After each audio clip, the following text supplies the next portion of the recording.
mungkin belum semuanya kenal. Nama saya Yudi Zulfahri, saya lahir di Banda Aceh, 18 Maret tahun 1983. Ya, dulu saya ini awalnya saya ini seorang alumni IPDN. Tahu ya IPDN, yang mana otomatis alumni IPDN itu menjadi pegawai negeri sipil. Nah, saya sempat bekerja sudah di pemerintah Kota Banda Aceh. Ya, saya ketika di IPDN lalu bekerja di Banda Aceh itu tidak ada pernah terbayang, ya, tidak pernah terbayang kalau saya akan sampai di posisi pada hari ini, di titik ini gitu. Karena yang ada dalam pikiran saya lulus IPDN jadi pegawai negeri dan kemudian saya akan merintis karir dari situ. Gitu. Apalagi kalau lulusan IPDN itu sudah sudah semacam rata-rata ya sudah akan menjadi pejabat publik nantinya. Itu yang ada dalam pikiran saya. Bagaimana menjadi birokrat yang sebaik-baiknya. Cuman itu tidak pernah terfikir sampai di titik ini.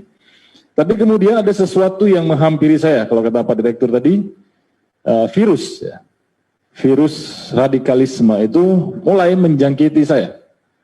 Nah, ketika itu sudah hilang semua bayangan ketika saya di IPDN dan di PNS itu sudah mulai hilang. Tidak ada lagi sebuah visi atau misi untuk menjadi seorang birokrat atau menjadi seorang pejabat publik, tidak ada. Yang terjadi apa? Yang terjadi malah saya justru sangat membenci yang namanya negara Indonesia ini. Saya seorang pegawai negeri, lulusan IPDN, tapi saya justru sangat membenci negara ini. Bagi saya negara ini adalah musuh utama pada waktu itu. Setelah virus itu masuk ke dalam diri saya. Ya, negara ini menjadi musuh utama. Konsentrasi utama saya bagaimana saya melawan negara ini. Berubah total ketika virus itu masuk. Virus radikalisme, terorisme itu masuk. Berubah total. Saya masih bekerja pada waktu itu di PNS, tapi yang saya lakukan justru persiapan untuk bagaimana saya bisa melawan negara, bukan mengabdi kepada rakyat atau menjadi abdi negara. Persiapan melakukan pelatihan militer dan membentuk daerah basis militer pada waktu itu bersama rekan-rekan dari JI dan sebagainya. Sampai terjadi kasus pelatihan militer di Aceh. Itu bukan cuma sekedar pelatihan, tapi program pembentukan daerah basis militer. Jadi semua kelompok-kelompok yang pernah terlibat terorisme itu berkumpul ingin menjadikan Aceh pada waktu itu sebagai daerah basis militer. Jadi mau merubah pola pada waktu itu. Dari pengeboman kepada perang gerilya. Mau kembali lagi ke asalnya dulu. Nah, di situ yang ada di pikiran saya, bagaimana saya bisa melakukan perlawanan yang pada waktu itu dalam pemahaman saya adalah jihad fisabilillah. Dan saya bisa mati di situ. Tidak pernah juga terpikir sampai ke titik yang sekarang ini, nulis buku dan sebagainya. Yang ada dalam pikiran saya pada waktu itu, bagaimana saya bisa membuktikan keimanan dengan melawan negara, lalu saya mati di situ, dan saya mendapatkan syahid. Nah, itu. Jadi, sebatas itu.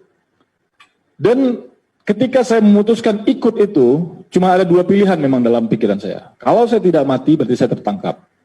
Nah, qadarullah ternyata, Allah menakdirkan saya tertangkap waktu itu. Setelah tertangkap, saya juga masih sangat membenci negara ini. Dalam pikiran saya, banyak kisah-kisah yang saya temukan di luar negeri gitu ya, yang tertangkap, tapi kemudian jadi semakin matang dalam gerakan ini gitu. Saya ingin menikmati itu, oke, saya mungkin ditangkap supaya saya lebih matang dalam gerakan ini. Belum ada pikiran saya untuk bagaimana saya keluar dari situ, belum ada. Saya menganggap tertangkapnya pertama itu adalah proses pematangan diri saya dalam gerakan ini. Nanti saya mungkin divonis berapa tahun setelah itu saya keluar, saya akan jadi lebih matang dan semakin berperan dalam gerakan ini. Tapi ternyata Allah menghadirkan lain. Allah pertemukan saya dengan yang namanya Ali Imron. Ya, saya panggil beliau Ustadz Ali Imron, pelaku bom Bali. Beliau ternyata berhasil membuka pikiran saya. Ketika saya di dalam, beliau ngobrol dengan saya. Waktu itu Densus mempertemukan saya dengan Ali Imron. Ali Imron lalu mengajak saya bicara, membuka pikiran saya bahwa apa yang saya lakukan ini keliru, tapi bukan secara dalil, pakai logika saja. Pakai logika beliau sadarkan saya. Karena kalau waktu itu beliau kasih saya dalil-dalil pembanding, saya waktu itu akan menolak. Kenapa? Karena saya sudah tertutup dari berbagai macam referensi yang lain. Saya cuma punya satu referensi yang tadi disebutkan oleh Pak Direktur, dari Wahabisme. Saya akan menolak semua referensi di luar itu. Tapi Ali Imron berhasil membuka pikiran saya, sehingga saya mau menerima referensi lain. Gitu. Nah, kemudian mulai ketika saya terbuka pikirannya, saya mulai mencari referensi-referensi lain, mulai semakin hilang itu virus-virus itu. Mulai hilang dari semua yang disebutkan tadi, maulid yang awalnya saya anti, maulid, tahlilan, tawasul, segala macam, saya semuanya anti, saya anggap itu semua kesesatan yang tingkat tinggi. Lama-lama itu mulai hilang dan saya bisa menerima itu. Bahkan saya tinggalkan total yang namanya faham Wahabi itu.